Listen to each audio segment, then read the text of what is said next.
करवे जी, महाजन जी, आलोक बंसल जी, मेरे मित्र वेलजी मशानी जी, हमारे राष्ट्रीय संयोजक गोपाल कृष्णन जी एवं समस्त ऐसे लोग जिन्होंने राष्ट्र के लिए बहुत कुछ दिया, अपना पूरा जीवन दिया, ऐसे महानुभाव और जिनको राष्ट्र के लिए कुछ करना है और जिन्हें राष्ट्र निर्माण में मुख्य भूमिका निभानी है, ऐसे मेरे प्यारे विद्यार्थियों। भी तो 10 मिनट में कहना है तो ये ऋषभ पंत की तरह खेलना है। अभी ये जो कम्युनिटी की बात कर रहे हैं, जो समुद्र किनारे के परंपरागत निवासी हैं, राष्ट्र प्रेमी हैं, आप उठा के देखिए इतिहास, तो ऐसी ऐसी घटनाएं आपको जानने मिलेगी कि जब चाइनीज यात्री यहां से कुछ बहुत ही अनमोल हमारी कुछ पुस्तकें ले जाना चाह रहे थे वहां ट्रांसलेट करने के लिए, उस समय कुछ तूफान आया और तूफान आने के बाद जब वो पुस्तकें फेंकने लगे तब मछुआरों ने पूछा कि ये पुस्तकें आप फेंक रहे हैं, क्या उसकी कोई और प्रति हमारे देश में है? तो चाइनीज यात्री ने कहा नहीं, लेकिन हम सबके जीव बचेंगे जब हम इस सब को नीचे फेंक के वेट कम करेंगे अपनी बोट का। उन्होंने कहा कि अगर हमारे देश की इस जो हमारी संपत्ति है उसको बचाने के लिए हम अपनी जान देंगे, ऐसा करके फिशरमैनों ने खुद अपनी जान दे दी और पुस्तकों को बचाया है। यह ऐसा इतिहास है। ये सदैव राष्ट्र प्रेमी रहे हैं, लेकिन हुआ यह है कि वो पारंपरिक रूप से जो भी अपने जीवन निर्वाह के लिए करते आए हैं, हमारे परिवार में मैंने देखा है, हमारा पहले कार्गो शिप का धंधा था। हमारे दादाजी का स्वर्गवास कार्गो शिप में हुआ, वो मेरे पिता का मुख नहीं देख पाए थे। जब पिता का जन्म हुआ वो कार्गो में थे। हमारे घर में इलायची लौंग वगैरह के बोरे भरे रहते थे। वो जब धंधा हमारा खत्म हुआ उसके बाद हम लोगों ने टॉलर बोट का धंधा स्टार्ट किया। 40 साल हो गए, टॉलर बोट है हमारी फैमिली में। वो टॉलर बोट से हमने फिशिंग स्टार्ट की। अब टॉलर बोट में कुछ प्रॉब्लम आ रही है, क्यों? क्योंकि औद्योगिक क्रांति हुई और समुद्र में केमिकल्स वगैरह जा रहे हैं, मछलियां कम हो रही है। टॉलर्स बोट पे उतना जितना खर्च है उतना उसका ऑक्शन नहीं हो रहा है, मछलियां नहीं आ रही है। तो हमने धंधा फिर धीरे से बदला एक्वा कल्चर का, झींगा उछेर। अब एक्वा कल्चर के धंधे में भी प्रॉब्लम्स आ रही है। क्यों? क्योंकि हम लोगों को एग्रीकल्चर के साथ में जोड़ा गया। डिपार्टमेंट कौन सा है? तो कृषि एवं पशुपालन डिपार्टमेंट के साथ मत्स्य उद्योग आता है, लेकिन किसी मछुआरे को कृषक नहीं माना जाता है। एक फसल खराब होती है तो कृषक को कुछ भी मिल सकता है, उसकी सहायता सरकार की ओर से। लेकिन फिशरमैन कम्युनिटी के लोगों को, जैसा आपने कहा कि रास्ते में जो है कुछ बड़ी बड़ी जो वेसल्स जाते हैं, बड़े बड़े कार्गो शिप जाते हैं, उनसे टकरा जाए, उनकी मृत्यु हो जाए, तो भी सरकार की तरफ से उनको सहायता की प्रॉब्लम है। सबसे एक बड़ी प्रॉब्लम आपको बताएं, जब कुबेर बोट की आपने बात की, तो कुबेर बोट के जो लोग हैं 3 मेरे गांव के हैं, नौसारी के, वो लोगों की मृत्यु के पश्चात कसाब ने स्वीकार किया कि हम लोगों ने वहां उनको मार डाला था। जो 12 लोग थे उसमें से उनको मारा था। एक को हम लेके आए थे कंडेल को, जिसने हमको यहां तक छोड़ा, लेकिन उन तीनों को अभी तक मृत घोषित नहीं किया गया। उनको कोई सहाय नहीं मिली, उनकी पत्नी को विधवा पेंशन नहीं मिल सकती। क्यों? सरकारी नीति है, कहती है कि 7 साल तक बंदा मिसिंग कहलाएगा। तो ये कुछ नीतियों में भी परिवर्तन की जरूरत है।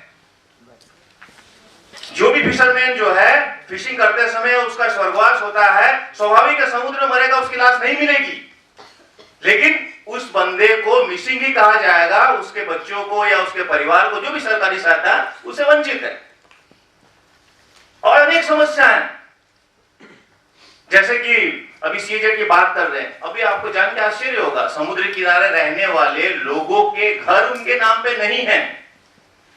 वो नॉन सर्वे लोग रह रहे हैं। हमारे परिवार के 7 पीढ़ी के फोटो हमारे घर पे लगे हुए, लेकिन हमारा घर हमारे नाम पे नहीं है। हमारा जो है घर का बेरा भरते, लेकिन घर हमारे नाम पे नहीं है। दक्षिण गुजरात के सारे गांवों के, तो उनको भी जैसे वनवासी लोगों के लिए सरकार ने एक योजना बनाई थी, जो खेड़े उसकी जमीन, और 11,000 से ज्यादा गुजरात सरकार ने हेक्टेयर जमीनें जो है वनवासी लोगों को आवंटित की। तो मछुआरों को उनकी जगह जो रह रहे हैं वो तो प्रोवाइड करा है नहीं, अभी तक ऐसी कुछ नीतियों का अभाव है कि नहीं करा पा रहे हैं।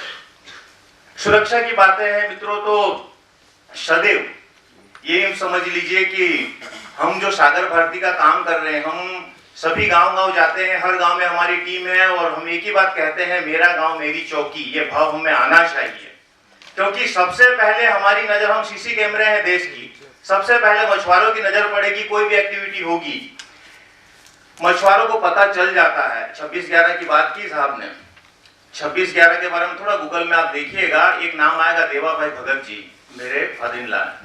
उन्होंने इसकी सूचना दी थी, लिखित में दी थी, मंत्रालय में उनका लेटर पड़ा हुआ था, लेकिन कोई एक्शन नहीं हुआ। सरकारी तंत्र की कुछ कुंभकर्णी नींद की वजह से 26/11 हुआ।